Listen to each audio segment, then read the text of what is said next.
Good evening and welcome to the 350th Adminchat. This evening, Matt, Want and I decided that we would do a conversation about the partnerships that we have, how we work together, what works, what doesn't work, and we're very much hoping that on this very special evening, you all get a lot out of it. We're going to be looking at the way that we started working together. We're going to be looking at how to work with difficult bosses, how he manages my travel, which is almost impossible, and also maybe talking about the profession a little bit and how it moves forward. So I'm going to start off. Hi Matt, good to see you. We're in two. Hey Lucy. Actually, I'm in, which is not unusual, is it? Let's face it. I think we're always in different places most of the time. We manage, well, he manages me virtually. But this evening I'm here for the PA Hub event in Liverpool and Matt is at home. And this is the way that we communicate often. I think probably the question that I get asked the most when I'm talking about you when I'm presenting is how it is that we got to work together in the first place. So I'm going to let you tell that story. Okay, so, it must be 8 years ago now since I first met you, I think. I used to work for my dad's taxi firm, and I remember I was working there one night and you came in, and where I used to live in Shepperton, it's quite a sleepy town. There's not a lot there, and I've always wanted to get into events. And Lucy came into the office one evening. I was quite young. I wasn't as outgoing as I am now. And Lucy came in and we're talking, and she's like, "Oh, I can get you into events, all this, I can get you a job." And I just looked at Lucy and I was like, "Okay, so this random lady's come in the office, said she can get me where I want to go." I was like, "Okay, good luck with that." You thought I was mad. I know that. That's okay. You quite often think I'm mad. Yeah, that's true. That's true. But no, it was just the last thing I expected. And then a couple of months later, it must have been about 2 or 3 months later, we went to a local meeting to set up the new Chamber of Commerce in the area.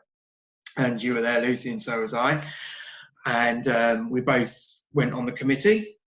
And must have been about a year later, we did our first big event for Christmas.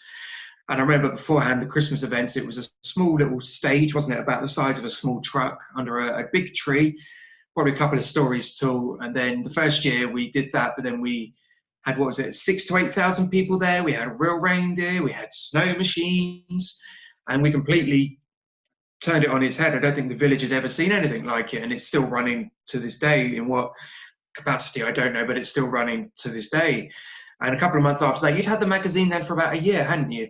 I think so, yes. And after that, you said you were happy with what I'd done with the event, and you wondered if I wanted to come on board a couple of days a week and just do some admin and things like that, which I did, and it's kind of snowballed and gone from there. Here we are now. And the rest is history, as they say. And you finally got your promotion this year to EA. I know. I'm so thrilled about, because you really went from, and it wasn't the most prestigious of beginnings, really, was it? No. It was, I think because it was a smaller company, we started off just the two of us. It was, if we'd gone into a corporate company, it obviously would have been completely different. But I think being in a smaller company, I think it was good as well, though. I don't think it may not be as prestigious, but I think it was good as well. You got that one-on-one learning, which sometimes you don't necessarily get in a bigger company. Definitely. I mean, I can remember clearly sitting on my kitchen floor with you, stuffing magazines into envelopes, and then taking the granny trolley down to the post office to go and post stuff, and suddenly realising that actually all the addresses were on pieces of paper that weren't big enough for the envelopes. Yeah, I remember that. That was my first day. I remember that. Yes, I remember that like that was yesterday. I remember, yeah. Luckily, we don't have to do that anymore. We really don't. We have our distributor now. Also, Matt, I think you being in there right from the beginning, it means you've known the history from the start. I mean, you and I have really grown together as a partnership, because prior to working for me, you were working at a garden centre, weren't you? Yes, of course. Yeah, I missed that off. Sorry, that before working for Lucy, I'd never worked as an assistant. I'd never really done admin before. I'd done some fundraising events off my own back, but they were nothing like we do now. So I didn't really have the skill set as such working in a garden centre. It was more customer management and things like that. So you didn't really get to do the events or anything like that. Yeah, I think that you really grown into yourself. And in the beginning, you were very definitely reactive, but they would expect you to be. You know, you were 23 years old, you'd worked in a garden centre, and you waited very much to be told what to do. And these days, you know, I would say that you probably run the company when I'm not there. Well, I try to keep things going. I think it's, well, with the amount of travellers everyone watching this knows, I think it's, when you're not around, there needs to be someone else there to do it. And I'm sure it's like it within other companies when their bosses are traveling, there needs to be someone there to keep the cogs turning, or else it just doesn't happen. Right at the beginning, that's I want to try and make a point. Because I think quite often when I'm training, I get assistants who say to me, or people who write to me to say, you know, my relationship with my executive just isn't working, it just isn't smooth, and, you know, we seem to work so well together, what's the secret? I think it's just constant contact. I mean, like you say, wherever you are in the world, even if there's a 12, 14-hour time difference, we try and keep in contact, even if it's for 10 minutes once a day when we get a chance. Most of the time when you're traveling, you're normally up on the stage or you're on a stand or something like that. So it's not the easiest things, but with things like WhatsApp and things like that now, it's literally at your fingertips, so you can do it wherever, whenever. And I think that makes it a lot easier compared to when we first started off, because you didn't, I'm sure things like WhatsApp were around, but they weren't as functioning as they are now. No, definitely not. I wasn't training and travelling so much then either. Because in the beginning, it was very weirdly, starting the magazine was about work-life balance, you know. Yeah. I'd owned the magazine since 2003, and I had been made redundant from my job because I had been really quite ill with burnout. And I started the magazine. I owned it as a newsletter that went out in the UK, but it was when I got made redundant that I took my redundancy money and decided to turn it into a proper magazine, which is what I'd always wanted to do with it. But, you know, it wasn't ever meant to be about me going and speaking out on the road, but I just got very passionate about the role and the fact that so many of the people that were involved in the role didn't value themselves or weren't valued by their companies. And I really, really wanted to change that. Definitely. Oh, sorry, Lucy. No, please go on. I'm talking as usual. So I was going to ask you more about, you mentioned you had the magazine since 2003 and you changed it about 7 years ago. What was it like when you first had it back in 2003? What, 16 years ago now? How different was it compared to how it is now, what we see? It was a tiny, tiny print run. It was only about 200 magazines, and it was in black and white, and it did have a cover to it, but it was very much kind of produced by a local printer. Yeah. Who put it together, and it you know, and the lady that owned it was a lady called Jo Denby, who was fabulous actually. She had run it forever, and I think she'd travelled quite a lot off the back of it, but she wasn't a publisher, so she'd never really managed to make money, and I think she was getting to the point where she just wanted to stop. So I happened to phone her up to talk to her about doing some PR, and she ended up inviting me to go and meet with her, and at the end of that meeting she gifted it to me, on the basis that I kept running it in the way that she had, which was with no advertising and it being focused on training. And then here we are, you know, but I've been in publishing since I was 18. I've always been in publishing. So I think it's one of the main things that drives the magazine as well, that entices people to the magazine, is the fact, as you just said, it's got no advertising in it. You've got a lot of magazines out there that do have the advertising, and I think we're quite lucky with ours. It's a good thing that we've kept that it's purely training. It's a journal for people, isn't it? You get a lot of people who keep them and put them on their shelves because they know they can pick them up and learn from them, no matter. Every copy. Yeah. And so I keep saying is that it's professional training in print. I think sometimes it gets confused with, you know, when we're talking to people about subscribing, they say, oh, well, you know, it's very expensive for a subscription. But actually, if you think about it in terms of it being professional training in print, which is what it actually is, it's not expensive for training. And we started it as a magazine so that it would go into people's offices for assistants that couldn't get training during the last recession. So it's actually grown from there. I want to get back to talking about us a bit and what you think hasn't maybe worked so well over the last 7 years or whatever. Think of a situation where it's all gone horribly wrong. I think when you first started traveling a lot, I think because we maybe, probably more me than you, didn't necessarily know how to communicate properly. I think there was a bit of a fall down on that. But apart from that, I think I mean, I'm not to say that I haven't made mistakes over the years. You know, I think everyone makes mistakes. We're human. But I think that's probably one of the main things that I can think of off the top of my head is when you first started. I think it was 2014, which was the first year for IOTSA. Oh, it's International Year of the Secretary and Assistant. Yeah. Yeah, and you did. Out of South Africa. Yeah, you did 170 events in the year or something like that, and that was my first year working full time with you.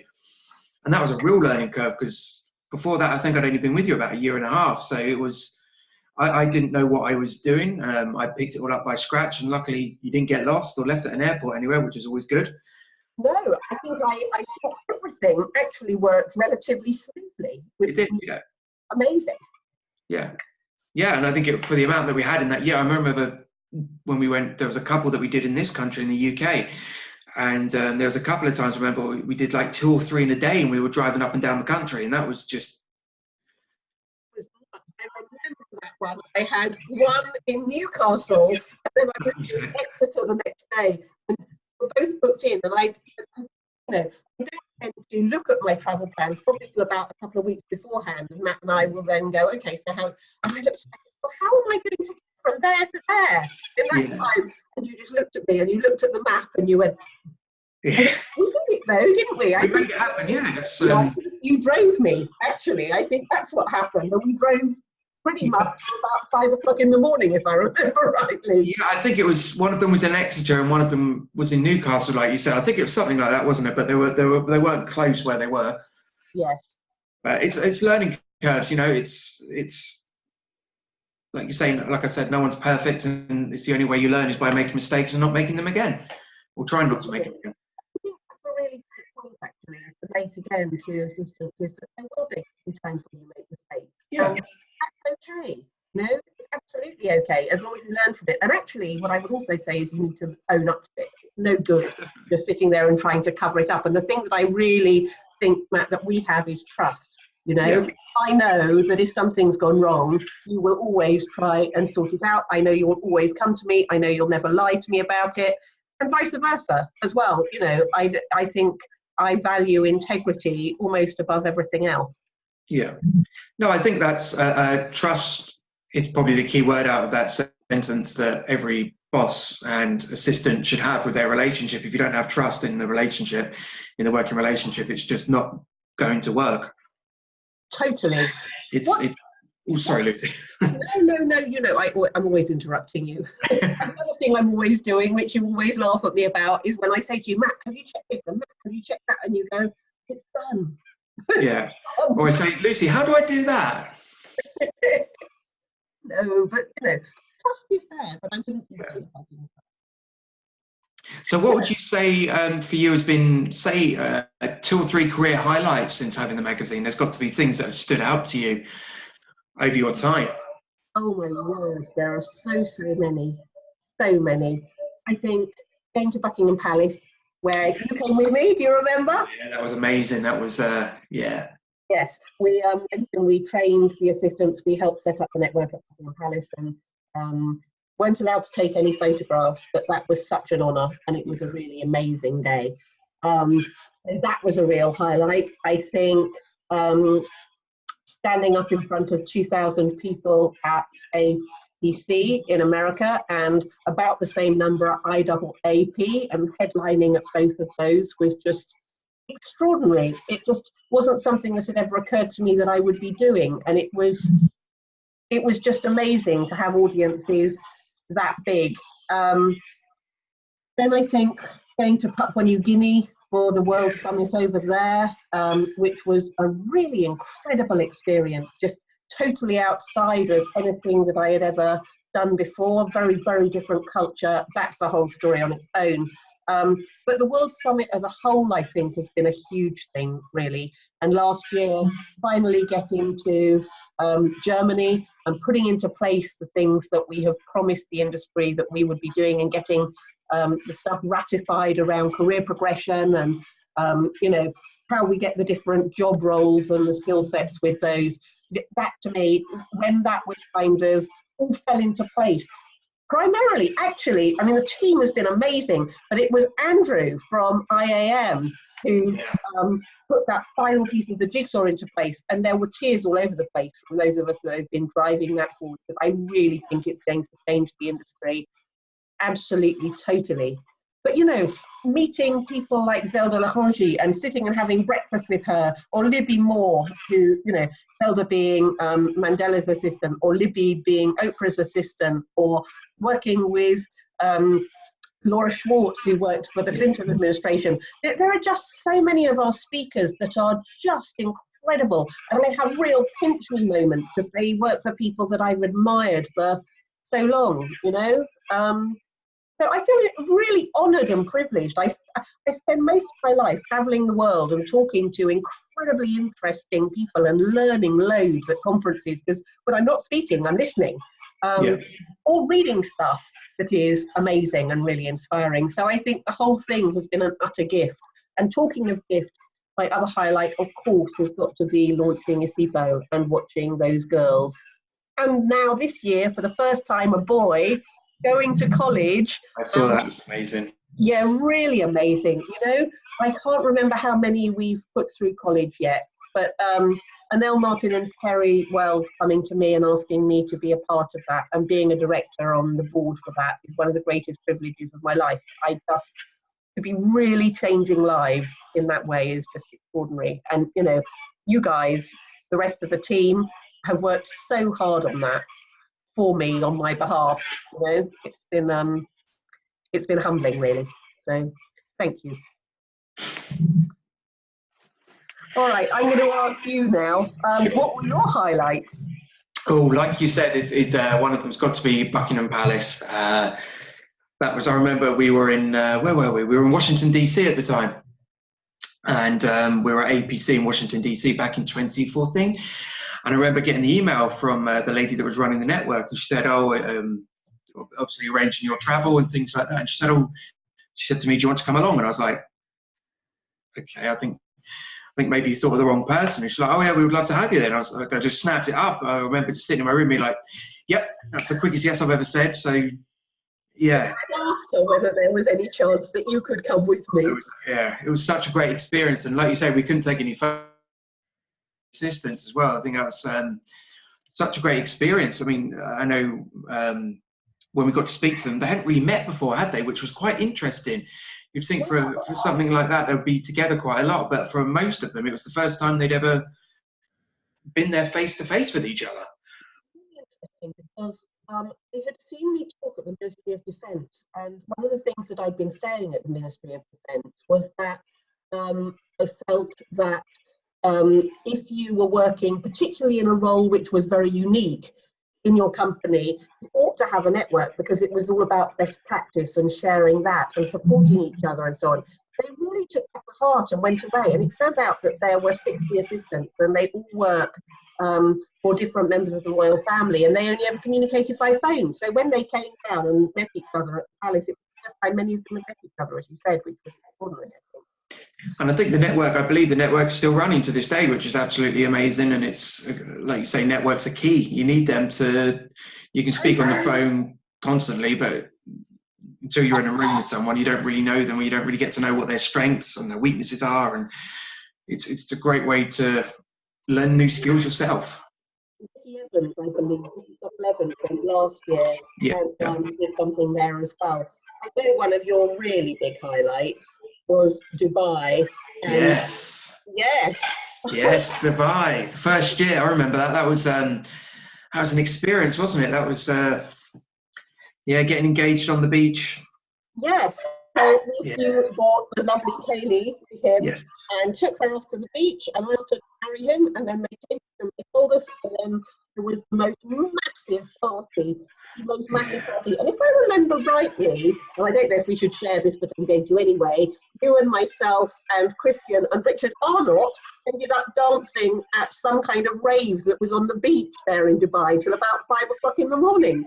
Yeah, that was, I don't know how we found that, but yeah, we found it. And I remember going down there the next morning and it was like nothing had happened. It was mad. It was just disappeared. But yeah, no, I remember that. It was, yeah, that's one. And obviously, the late Susie Baron Stubley was there and she gave us the engagement ring, which is something that will always be in our hearts and minds. Of course. But I think another highlight for me was going to South Africa. That for me has always got a place in my heart, South Africa. It's just, I remember when you went before, we had the first live out there and you came back and you were telling us about it and we looked at you as if to say, yeah, okay, Lucy, yeah. And we went out there and it was just something about it. It's just for the people who have been to South Africa, we've been to Johannesburg. I know you've been to other places in South Africa, but Johannesburg for me has a place in my heart. I love that place. It's so, it's just spiritual, isn't it? There's something about it. It's your soul, doesn't it?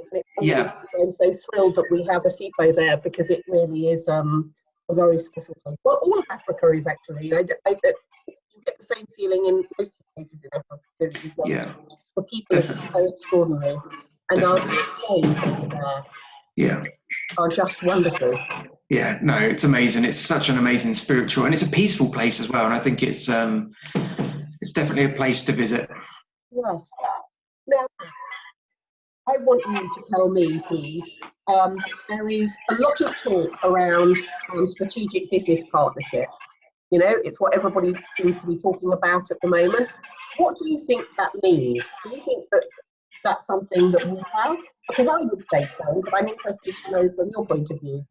No, definitely. I think we have it. I think it goes back to what we said, the trust. I think that's a big factor. I think it's knowing how your executive, your boss manager works as well. I think it's trying to look not just one step ahead, 5 or 6 steps ahead. You know, if your boss comes to you and says, I don't know, I need this budget done or something like that, just don't think, right, I'm going to fill out this budget. Just think, right, how would my manager like to see it? How would my boss like to see it? I think particularly for you, because you're on the road constantly, you know, obviously you've got your emails on your phone. You want to see something short and sharp. You want to be able to look at it and say yes or no. You don't want to be looking at lengthy emails from me saying point 1, point 2, point 3, because if I was in your shoes, I would just switch off and close it. And that's what I so value about you is that you are always thinking, how can I make her life easier? Yeah. All the time. And we're a tiny team doing all this stuff. So actually, the fact that you are forever thinking, okay, how can I put stuff into place so that she can look at this really easily and make a quick decision on it is huge for me. Yeah. I think that's key for any company, for any partnership. I think when you're doing it that way, you're not just saving your boss money. You've got to look at it as you're saving your company money as well. You know, your boss is paid a certain salary a month, a year, however it works. And you're saving them time. If they're able to go look at an email, take 5 seconds doing it instead of 5 minutes, you think how much you're saving them over a period of a day, a week, a month. One of the really good examples of that is our email system, which I don't know whether anybody else uses. Actually, we've got 5 folders. We have today, for your information, I think you should, and this is dealt with. Yeah. So, and what that means is that Matt puts anything that I need to deal with today into the today folder. Now that might sound very straightforward, but actually what it means is that rather than having 500 emails a day, I probably have 20 to 30 to deal with. And then emails that I only need to read, I don't need to do anything with, go into for your information. Emails that are for this week, go into this week, so that actually if I'm on a long flight, I can go and look in this week. If we find that I've got through all the ones that I needed to do today, but otherwise Matt moves them up from this week into today. He puts in, I think we should delete the ones that he thinks we should delete, and I just whiz through those, and occasionally there's one in there that I think, oh gosh, no, that shouldn't be deleted, but very, very rarely. And the other one is I've dealt with, and I don't have to look at that at all because it just means Matt has handled it, but sometimes I like to go and have a look to see what's going on. But really that 58% of most managers' time is taken up with email. So if you times that by their salary, if you can get it down, I suspect now I probably spend 10% of my time doing email. So to the business, in terms of money, it just makes so much sense. so much sense. So if your bosses aren't allowing you to do email, that's a really good tip. You know, talk to them about money.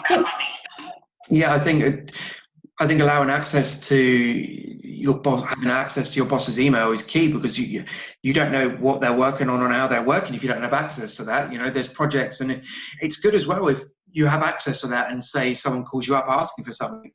You don't have to say, oh, I'm just going to ask my boss about this and come back to you. You can say straight away, yes, no, I can do this, I can come back to you. So again, it's another way to save time and money for your boss. Totally.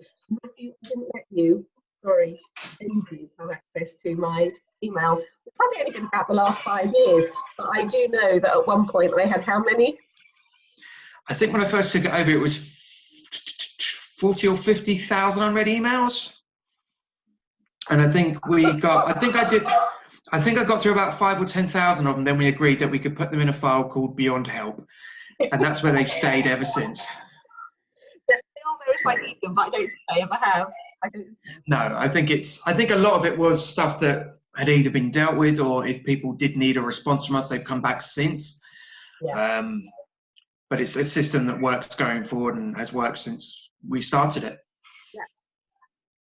So, the last couple of questions then. The first one I want to say to you is lots and lots of talk about artificial intelligence and how that's going to work and how it's going to steal the jobs of assistants. What do you reckon? No, not at all. You look at the key skills of an assistant, and you've got emotional intelligence. I mean, EQ is quite high, and we did the survey with Brother beforehand. With Avery, and you look at the EQ of an assistant, and it's high. You look at other job roles where it's predominantly female. You've got nurses, you've got babysitters, things like that are female predominantly run, and it's all the same skill set. You've got to be caring, loyal, trustworthy. This is something that AI wouldn't have. AI will do the job. And it goes back to what we were saying earlier, being about proactive and reactive. I think if AI was brought in, I think it would be proactive to an extent, but you're never going to be able to beat the human reaction system. AI machines can only think so far ahead.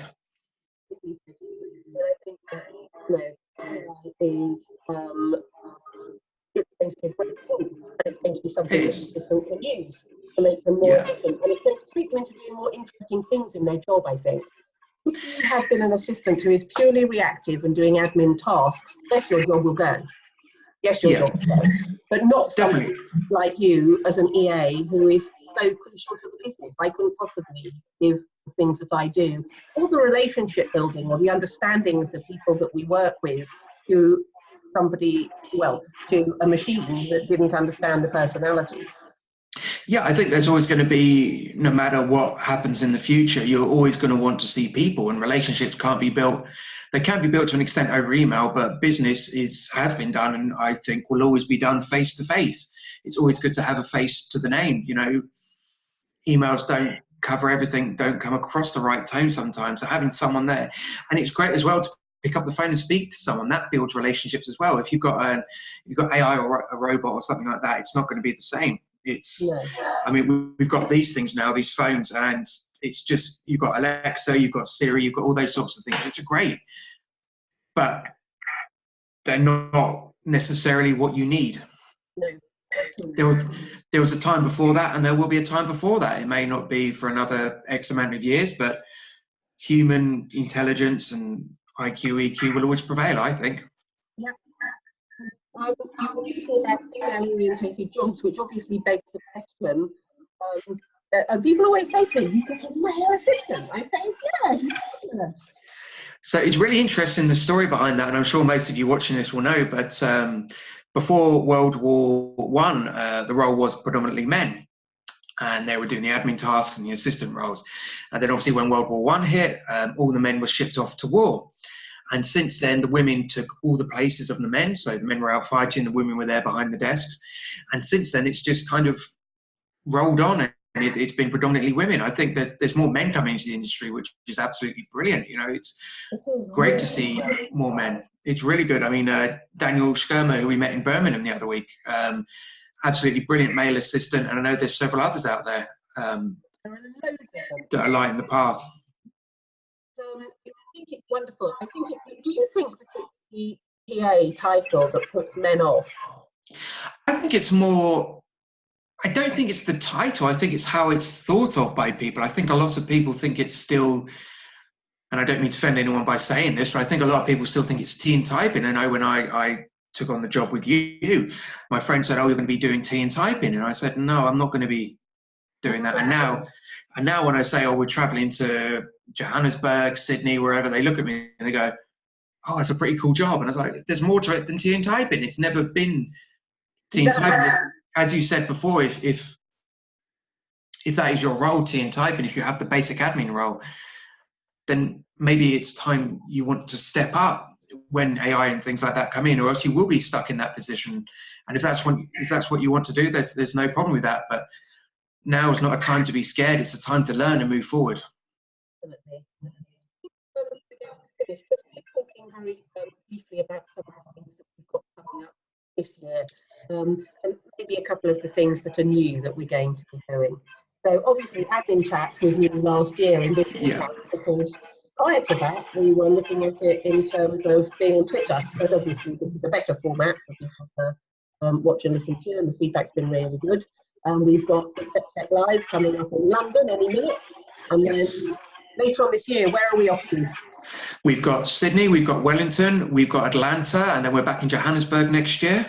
We've got Modern Day Assistant in Venice. We've got it in Singapore. We've got it in London, possibly Dubai. We've got it. It's in Johannesburg as well, isn't it? You're doing a session out there as well. I am going to Johannesburg with that, yes, and obviously ASEA, which is the training course, is going out all over the place. One of the things I'm really excited about us doing later on, not too far away actually, is a new campaign which is going to be #AskForTraining. And the idea behind that is to give you all, over a period of a couple of weeks, all the tools that you need to go and ask for training, so that you are able to fill in your requests, and all of you go on one day and ask your executives for training. But watch this space, because I think that's going to be really, really exciting. And I'm hoping that social media will be packed with people putting up badges that say, "I asked for training," finally on the day where we get to that point. So yeah, I can't wait to get going with that. I think that's going to be really exciting. Definitely. And just quickly, Lucy, one last question for you. I know we've just spoken about what's coming up, but where do you see the magazine and the future of the role going in a quick, brief sum up, if that's possible? That's like an hour's presentation. However, what I will say is that the magazine seems to be popular in print, and I know there's a lot of digital stuff going on, but we are exploring that, and I very much want to have a digital version of the magazine as well as the print copy, because I think in the end that will be where it heads to. I very much want to make it so that you are able to get the information that you want in whichever format you want it at that particular time. So whether that's in print, whether that's coming to a conference, whether that's sitting watching Adminchat, whether that's coming to my MDA course, going and doing the ASEA qualification, whatever it is, we want to give you the training you want in the way that you want it. As far as the role is concerned, my new courses for this next year, I have 3 of them. One of them is around the World Economic Forum, who are saying that the role is going to be defunct by 2022. We've already discussed that. We know it's not, but we also know the skill sets that are absolutely key and necessary moving forward to make sure that you as an executive assistant are remaining current. And so there's a presentation around that. I have a presentation which is on sales for non-sales people, because a lot of the consultancy that I've been doing in the last year, the people at the top are very much saying that the assistants need to be able to prove their return on investment for the company, and the ones that stay will be able to prove that. So I think therefore it's very important for the assistants to understand where they fit into the business process, and particularly the sales process, and how they contribute to that return on investment. And then finally, the last one I'm doing is on the difference between an EA and a chief of staff, because it's not so prevalent yet in the UK. But in the States, chief of staff is becoming far more of a role, and there's a lot of confusion around what that actually is. In fact, we're moving now far more into different job titles, full stop. You know, Google has just renamed all its administrative professionals the administrative business partner. And it's a great move in the right direction, especially if we want to attract more men. So I'm hoping that all that will be very exciting, and it'll be things that people will want to do. Definitely. So I think that's it. Unless, do you have any more questions, Lucy? Or I have no more questions, but what I want to do before I left was to thank you enormously for all the help and support over the last 8 years, because we just absolutely wouldn't have been able to do it, you know, as a company without you supporting me in the way that you do. And the second thing I wanted to do was to thank everybody out there for all your support and for being part of this amazing community. Please help us spread the word. We want as many people as possible to be part of it and to learn from all the things that we're putting out there. So I think that probably concludes our 350th Adminchat. Can you believe that? We started this in February 2012. Here's to number 400. Here's to number 400, and goodness knows what we'll do for that. But maybe we get ourselves in the same room. What do you reckon? That would be a good idea. All right. So shall we say goodbye to everybody out there then? Thank you, everybody. Goodbye. Thank you. Bye.